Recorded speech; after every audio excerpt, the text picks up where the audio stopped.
Welcome back to the channel, everybody. My name is Travis, and this is Bacon and Backpacking. Thanks for joining us on part 2 of our week-long backpacking adventure on the Uinta Highline Trail in Utah.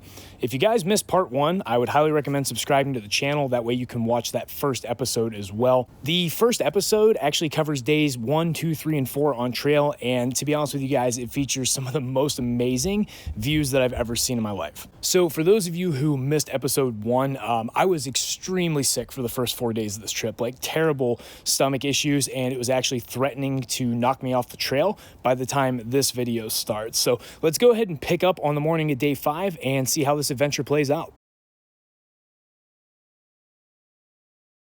All right, guys, been on the move a little while. Anderson Pass, Kings Peak, still shrouded in clouds, and you know, we're gonna keep our eyes out, see if another storm comes in. I think it's 70% chance at 9 o'clock. It's about 8 right now, so gnarly place, man.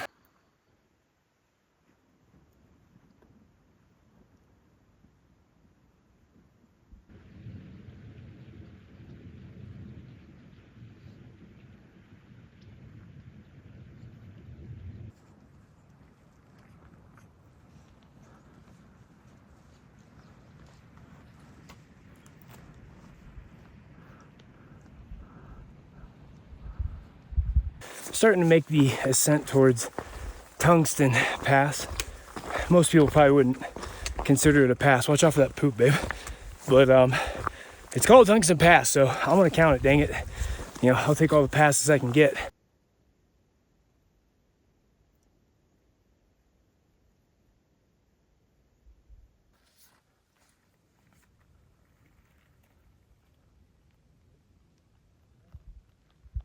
We're at Tungsten Pass again, if you can call it a pass. There's a nice pretty little lake, and then right up the middle there is Porcupine Pass.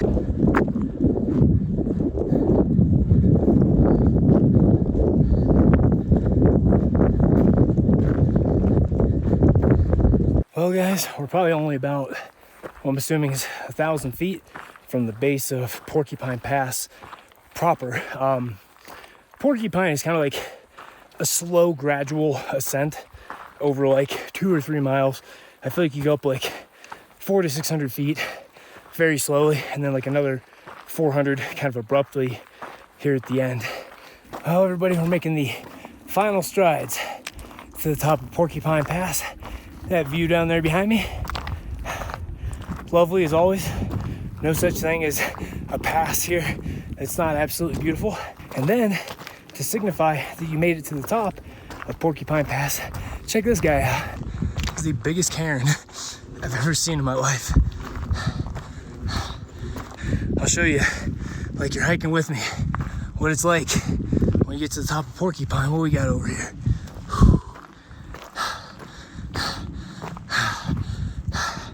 Look at that.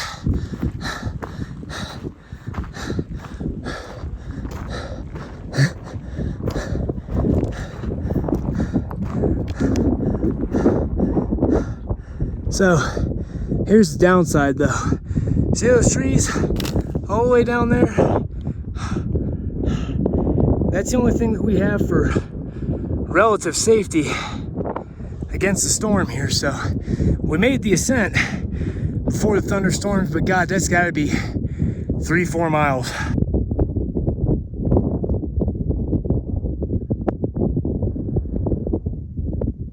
So I want you guys to remember, I'm afraid of heights. Do you know how scary it is to come off the side of something like that, man?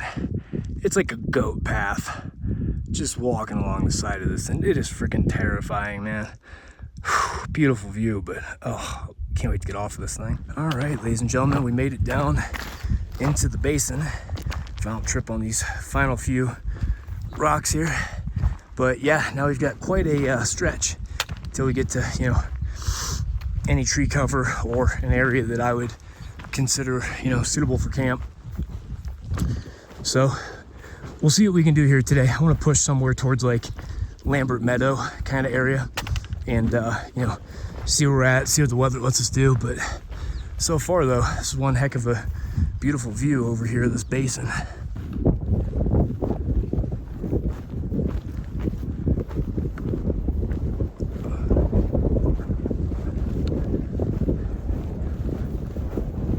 Well, don't know who that's for, but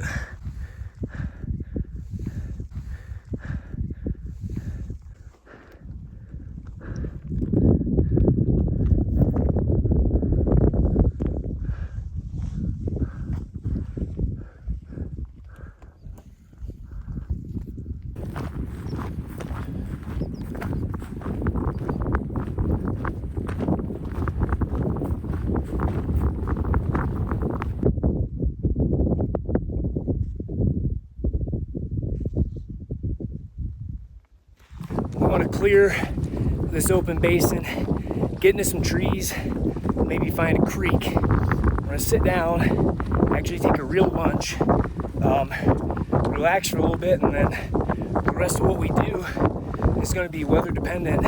And then tomorrow is going to be the most critical because tomorrow is a 2-pass day. So cross your fingers, guys, that we get some good luck, and also cross your fingers that my stomach gets fixed. A little bit better today, but I'm still like on the verge, you know what I mean? I'm just like still uncomfortable all day. So, 5 days of this, man, is rough. Like, I've wanted to come off this trail like 3 or 4 times, if I'm being honest with you, but I'm doing everything I can to finish this thing off and complete the whole highline.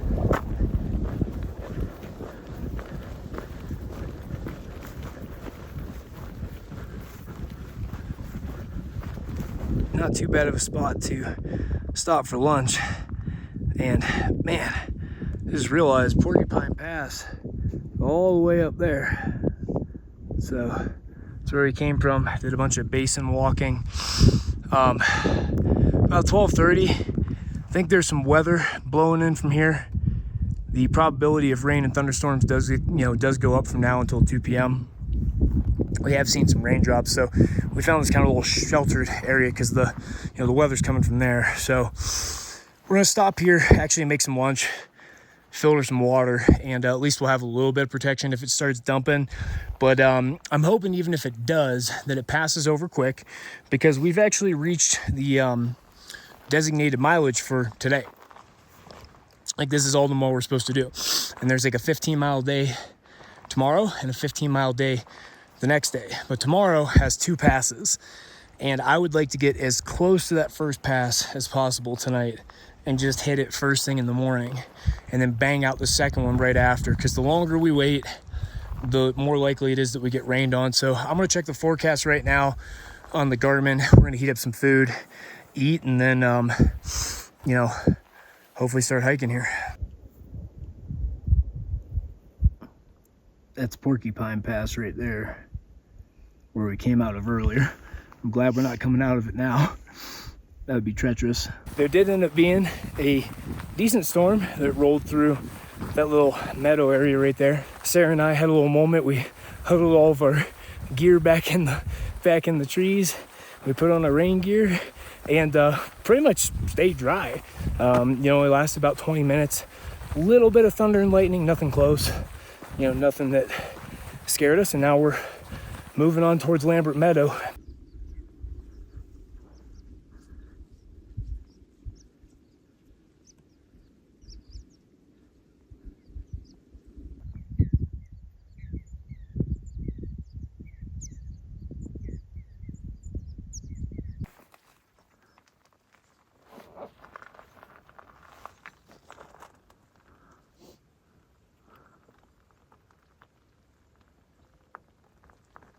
Brian just sent us a message and said, Red Knob Pass sucks.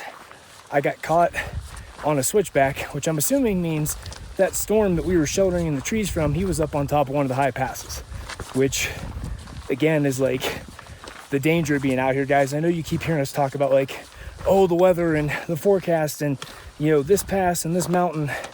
I mean, this trail's dangerous. It can kill you. Your odds of getting struck by lightning are something like 1 in 700,000, but they're a lot higher just by being outside, and they're way higher by being outside hiking in them on the top of a 13,000 foot tall, you know, pass, right? So just something to keep in mind, guys. I mean, we keep talking about it so much because that's what the trip is centered around, is where are you going to be, you know, when that weather hits.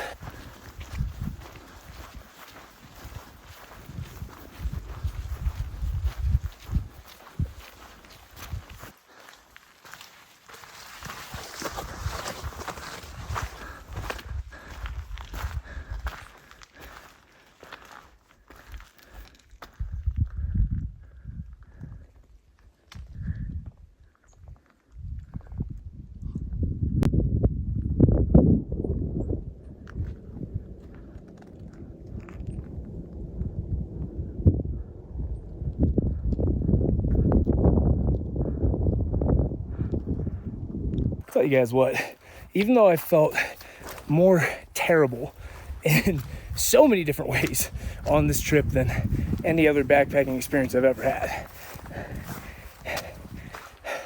don't even really care at this point. It's just so freaking pretty, dude. Like, you can't stay, you know, I mean, you can't stay in a bad mood, you know, even if you have physical ailments and stuff like that. I mean, this is the place to have it, I guess.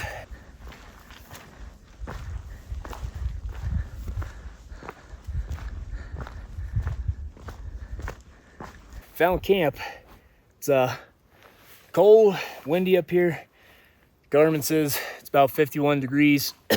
Wind's blowing pretty good. I'll give you guys a little camp tour. We haven't done a whole lot of that this trip, obviously, because we've been behind since day one and just, you know, struggling.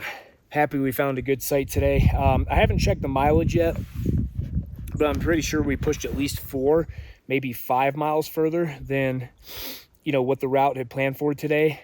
You know, I need to air out my feet and stuff. My feet have been wet all day. I can feel like the blisters and stuff, so I need to take care of that. And most importantly, we need to hydrate and eat. Today, my stomach's been better, so I'm hoping that holds until tomorrow. And, you know, eat calories, get water, get electrolytes, and then probably the hardest hiking day I've ever had in my life is coming up tomorrow. So wish us good luck and good weather. Down here is our little lake.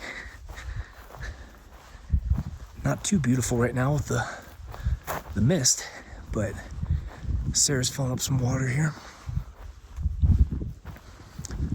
But yeah, then right down over the other side there, guys, where there's that opening, you know, this is the highest thing on this side, right? And it drops kind of like down to a valley, but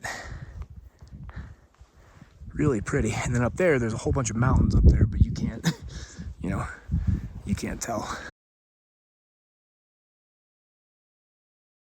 All right, ladies and gentlemen, we're off to the races here on day number 6, what is supposed to be hardest day of the hike. So we'll see how we're feeling here, but there's our little lake that we camped somewhat close to. But anyways, guys, we got to get rolling because a lot of stuff ahead of us.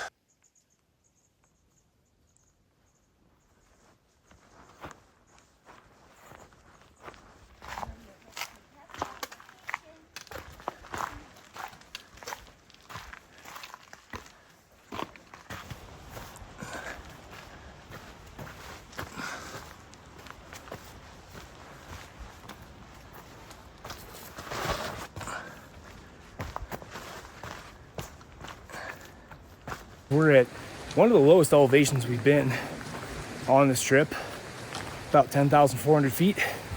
Bad news is we are slowly starting to climb to Red Knob Pass.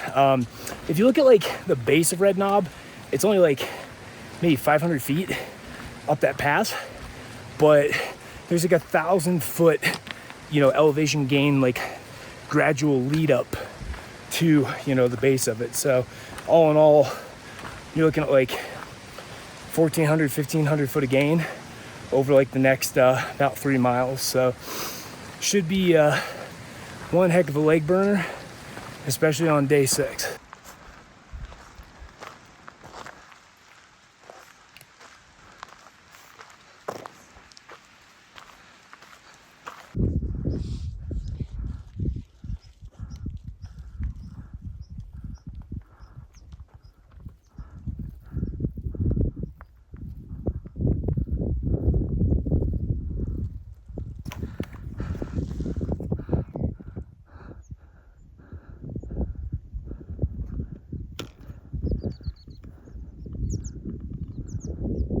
This basin down here has got hella views, especially with the clouds still being down here. And then check back this way.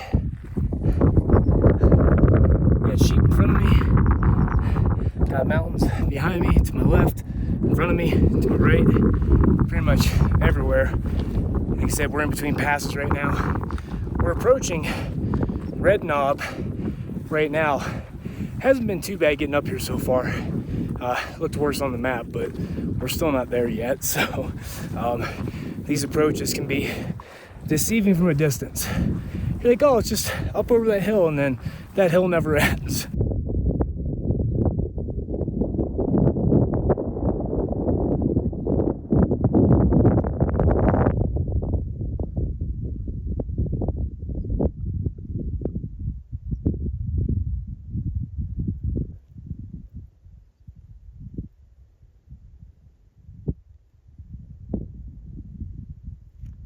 Man, I'll tell you guys what, if you watch this video and you don't want to pick up backpacking, or you don't want to do, a trip out west, I don't know what to tell you, man, because like I said, we've gone through some serious hardships this trip. I'm not trying to inflate that, but this is definitely the toughest trip I've ever done for many different reasons. But I mean, how do you stay in a bad mood? How do you stay in a bad mood? I mean, you don't, dude. This is just amazing. But if you're in shape and you have the skills and the gear and stuff like that, you guys should definitely make your way out here for sure. We're sitting at the base right now of Red Knob Pass. We came all the way from, around the other side of that today. Came up here. It says about 1,000-foot climb. Sitting up here, there's a lake there that I didn't even know existed. But before we go up this pass, we're taking a 10-minute break. Drop the packs and stuff. And anytime you get a 10-minute break and some sunshine, man, air these bad boys out. I've only got a couple of blisters. The only new blister of the trip is right here in between these two toes where it was rubbing. Keep these bad boys from pruning up, because that's when you get blisters. If you go more than a couple hours, I would say, with wet feet, you're more likely to get blisters. So make sure you're doing the foot care. And then I think back behind me here, can you see the top of my pack? Yeah. So we always have our socks, strapped to, like our wet socks strapped to the top of our pack, so if the sun shines out and it's not raining, you can dry those out, dry out articles of clothing, the chamois and the towels to dry off the tent, stuff like that. So have to be opportunistic out here. Well, guys, we just reached the top of Red Knob Pass, and it's a little bit harder than I thought it was gonna be. But here's the friggin' view from the top.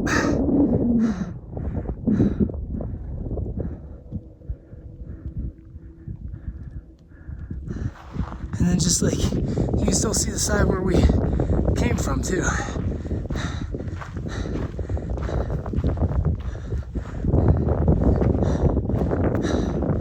Oh man. Beautiful mountains. Beautiful. You see here, Dead Horse Pass. On down this way. Second to last pass.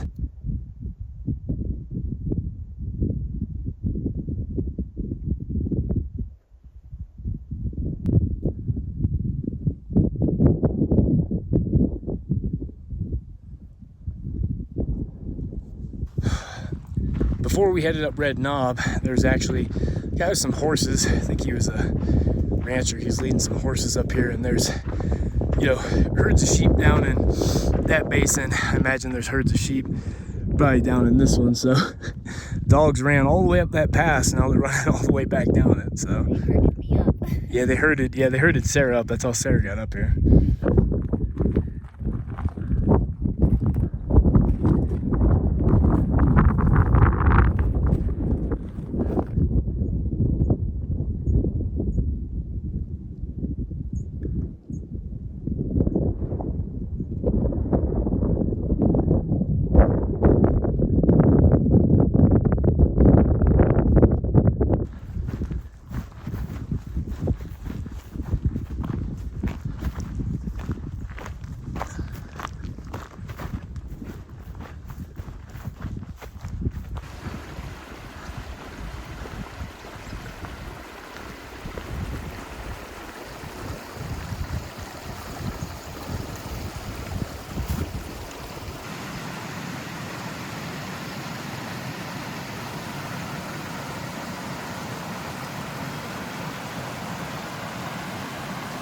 Well, guys, I think we might call an audible. That is Dead Horse Lake, which is very pretty. Very pretty. But unfortunately, somewhere up there is Dead Horse Pass, and we've been in some hail and thunder and rain and stuff for about an hour, so kind of waiting on that to pass so we can go over that pass there. But so far it's not clear, and I mean over here looks great, right?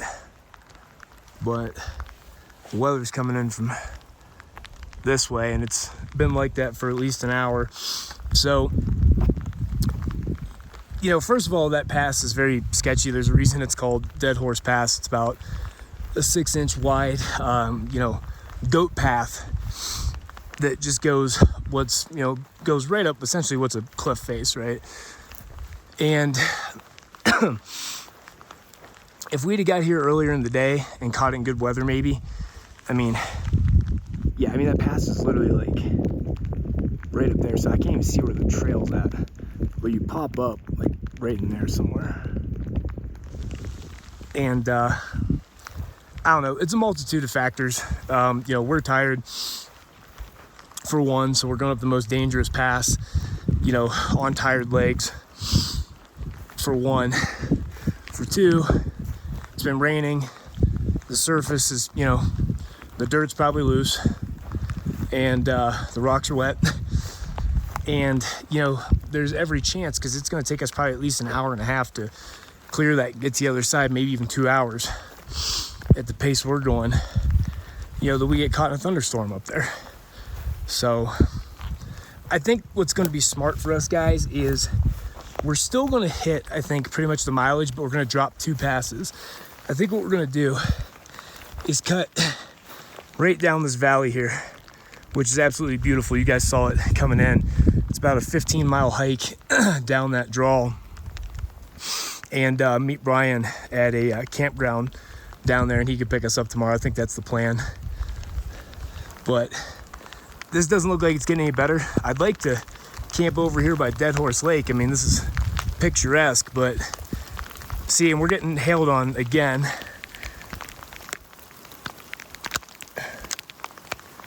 By the way, I was told, you know, in the Uintas, oh, I think video time's over. I was told in the Uintas that, you know, you'll probably get hailed on 1 or 2 out of 7 days. We've literally had it every freaking day we've been here.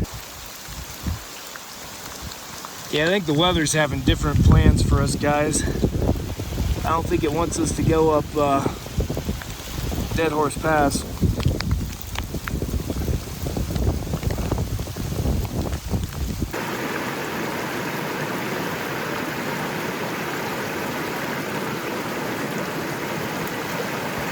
It's official.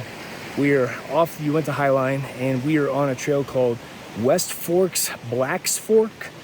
Something like that. It's got the word forks in it twice. It's already kind of cool though, because you know, different biome and stuff. There's a lot more, you know, wildflowers, things like that down here. More water features than up on the Highline. But yeah, I don't know, guys. I mean, it is what it is.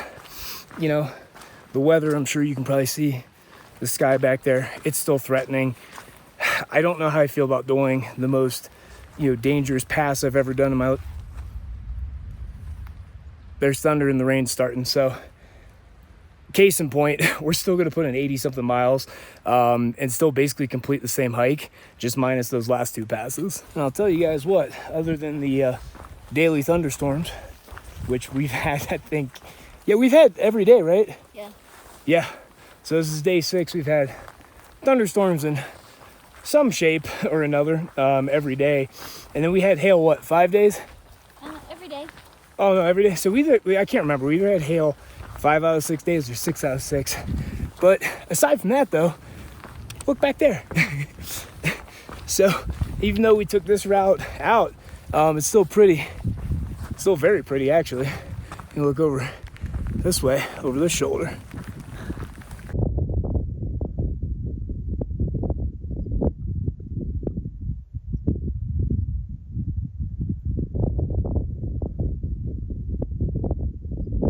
All right, guys, well, we found a very cozy campsite down here. nestled into a little grove of baby evergreens over here. We just had enough room to fit in there. But all things considered though, nice campsite, nice view of the mountains. Water's off camera, but it's only about a two minute walk to the stream. And then there's some even more stuff down that way, but you guys can't see it, but there's more mountains down there. Unfortunately though, that way is Dead Horse Pass. And we hiked for about an hour in the rain. We huddled under some trees like this from the rain while we were looking for a site. So we spent probably 2 hours since we left Dead Horse, and pretty much that entire time it rained. Sun came out. You guys probably caught that on that time lapse there. Sun came out for about 20 minutes. It was real nice. And then that weather's blowing right back in over Dead Horse again. So, I'm pretty, okay with the decision. All that rain came with thunder and lightning as well too. So I wouldn't want to be stranded up on that pass. We probably would have attempted it 3 different times and got caught in a storm 3 different times. And, at that point, I'd rather just hike out, right? Like, it's not worth anybody's safety. So, I don't really honestly feel any type of way about it. I think we made the right decision. I think we got a nice little campsite, and hopefully we get a little bit of sun today and we can chill as the first raindrops. I heard you. There it is. It's right there, in case anybody thought I was lying. Yep, here it comes. This is the Uinta Highline experience, isn't it, Sarah? Just spending all of your time dodging rain.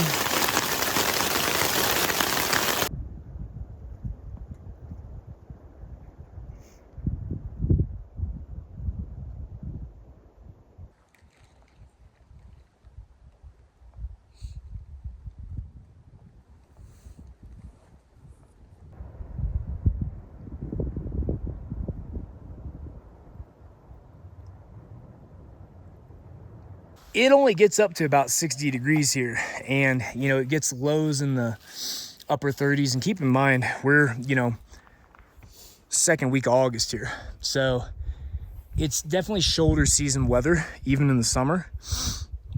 But just make sure you're prepared for that, because you will be wet, you will be cold, but it also will be absolutely phenomenally beautiful. Sarah, grab one of those socks for me. See how nice it is. Also, that is what your socks are going to look like. They're going to look like the flag on the moon. I think I referred to my shoes earlier as the Ultra Wild Trail or something like that. It is the Ultra Experience Wild, and I love these shoes. I think I have, what have we done, 65 miles on this trail, and then I've put 35 or 40 on them before this, so they've got about 100 miles on them, and I love these shoes. Sarah, do you want to show us your Ultras? So, yes, some lovely Ultras. Those are the Temps. With an extra toe hole. So for those of you who have genetically modified / engineered toes. On both of them, sadly. I've had like 3 or 4 hours to think about it now. Sarah, are you upset we didn't finish the Highline? I think given the weather and stuff, no. It would have been nice to say hey, we did that. But I'm kind of ready to go home and take a shower. Yeah. Well, I can answer it. I don't feel any type of way about it at all. Part of me is I wish I would have finished the actual Highline to say hey, I finished the Highline. But then when I dive into it a little bit deeper, I'm is there any other reason that I care about that? And the answer is no. It's that, and then because people are watching, do you know what I mean? And those are literally the only 2 reasons. But I had the best trip I've ever had in my life as far as views, mountains, these Alpine lakes, just the scenery. The weather was annoying, but also kind of cool in its own way. You see these big blue open skies and watching the clouds rolling over the mountains and stuff. But the section that we missed is a burned out forest, and there was one more pass after Dead Horse, but Brian said that the best views on the trip were up to Red Knob, and then everything after that didn't really miss a ton. So I really don't feel bad about it now. This is the first time we've ever spent 7 days on trail straight. And, even a lot of people who do like through hikes and stuff, 7 days on trail straight's, a decent amount. A lot of people at least go into town. You have resupplies. It's very rare to carry like 7 days of food carry, stuff like that, not stopping to a town even for like through hikers. So I think we'll probably make some like spin-off episodes of like, maybe some stuff that we learned, some stuff we would have done different, maybe go over some gear. I mean, I know this thing's been your best friend. Yeah. By the way, I'm pretty sure that Diamox, like the altitude medication that I took to prevent myself from getting sick out here, is what caused me all of my stomach problems. So I had some cramping issues and some stomach issues.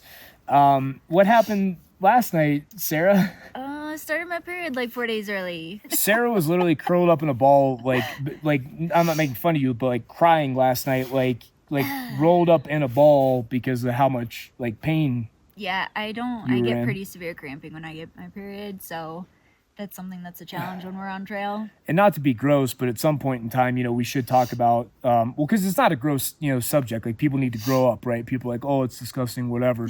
Like, dude, it happens to 50% of the human beings on planet Earth, right? So get over it. But, there probably should be some episode. I know a lot of chicks talk about, like, hygiene in the woods, like, with not just with that, but with, like, peeing and stuff like that, because it is different from men, obviously, right? So I thought about that, but I think most of your audience is probably male. Like 97% of my audience is male. So they don't care. We're getting mobbed by mosquitoes now, so I think that's about our time to call it here. And we'll record some stuff for you guys in the morning. But I'm going to be honest with you, it's day 7. I want to go home.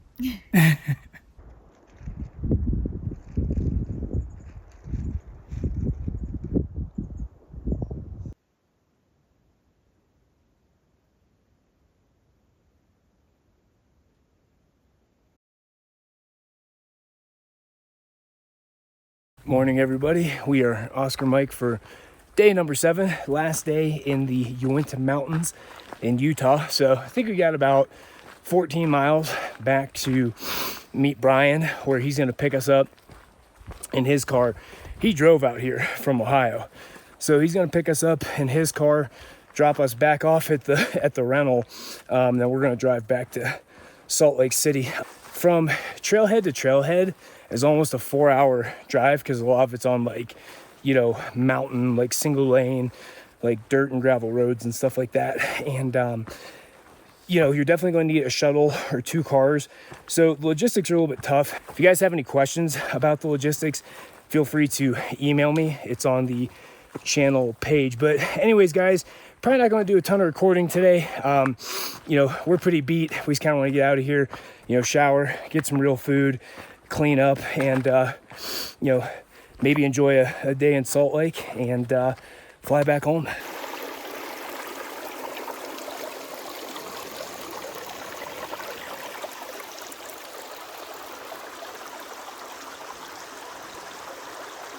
Look at this little meadow down here, guys. Got mountains over here, got the trail, got mountains up over here. Nice little hike out. As we work our way through this basin, you can see dead horse all the way back there mocking us. But yeah, no, like I said, this is actually a little bit different, of a hike than most of the Highline, and actually kind of enjoying it.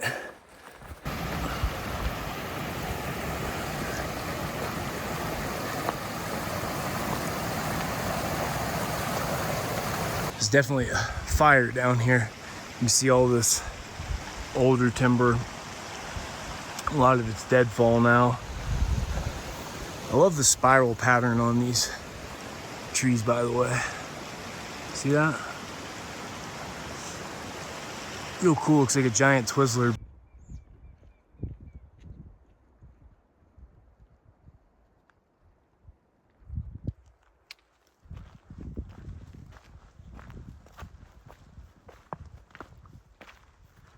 I have to say, this place is gonna take the cake for the over-the-shoulder walking selfie.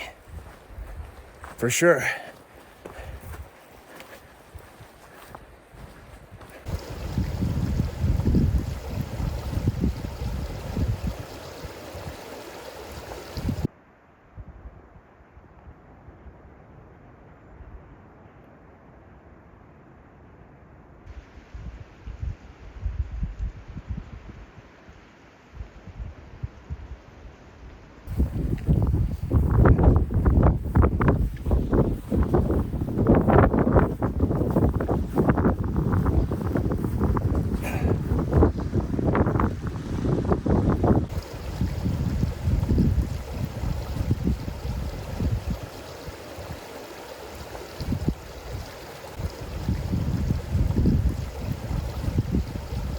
So I want you guys to see something that I've never seen before in my life.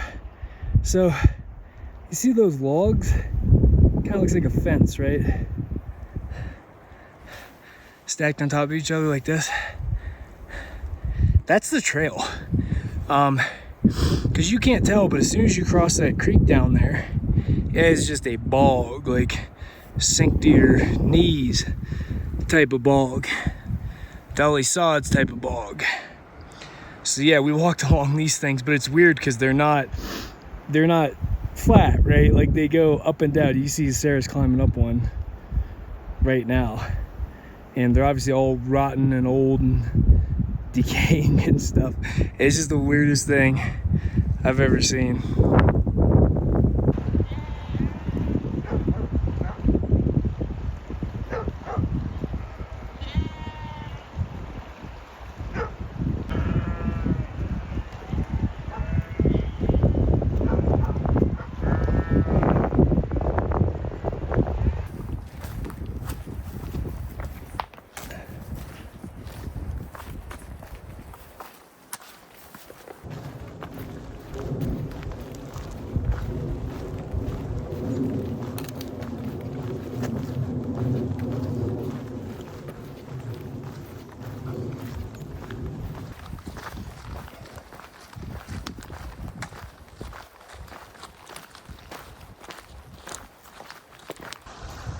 Place keeps getting better and better.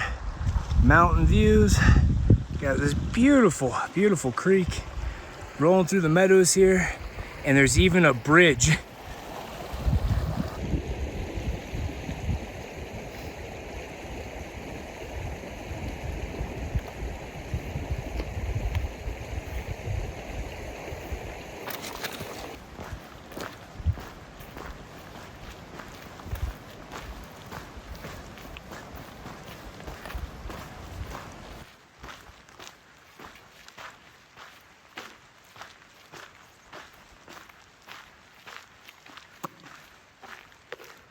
Tell you guys what,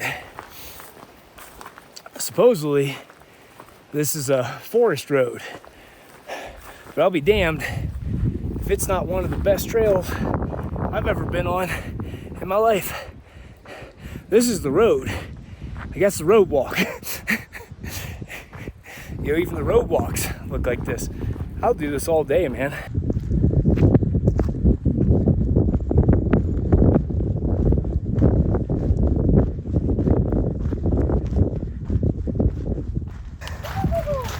Is that cold? Oh yeah, it is. Whew. Oh, actually feels really good though, and it'll get all that stank water that we. It might break my pants. They get all that stinky water from the bogs out. Yeah. It's that good water.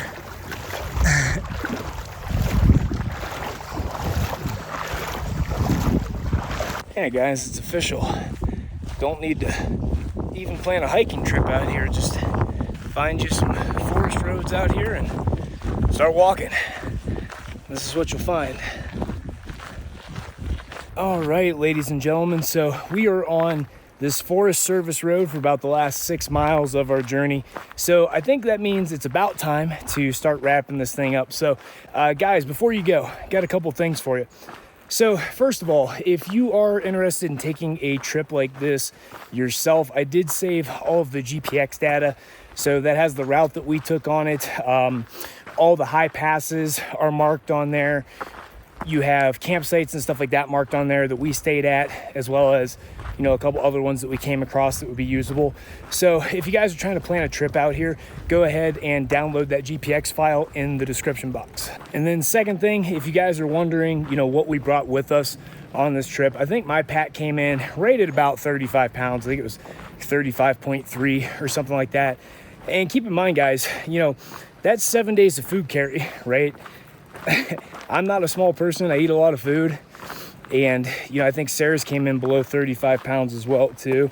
So she might not eat as much food, but she takes more clothes because she gets colder. So if you guys are wondering, you know, how to get your pack light so you can cover more miles, you know, be more agile, less wear and tear on your body. I will also put the link to my Pack Wizard down below in the description box.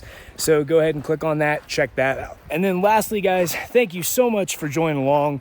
We had a week-long adventure that covered about 80 miles in the High Uintas in Utah. And man, if nothing else, it was beautiful, and it was one heck of an experience. So appreciate you guys coming along. If you guys want to help me out, help the channel, help the video, do me a couple favors. One, go ahead and give the video a thumbs up, helps boost me in the algorithm. Two, go ahead and comment what your favorite part of the trip was. And then three, most importantly, subscribe to the channel so you guys can see all of my future and previous adventures. But until next time, see you guys later.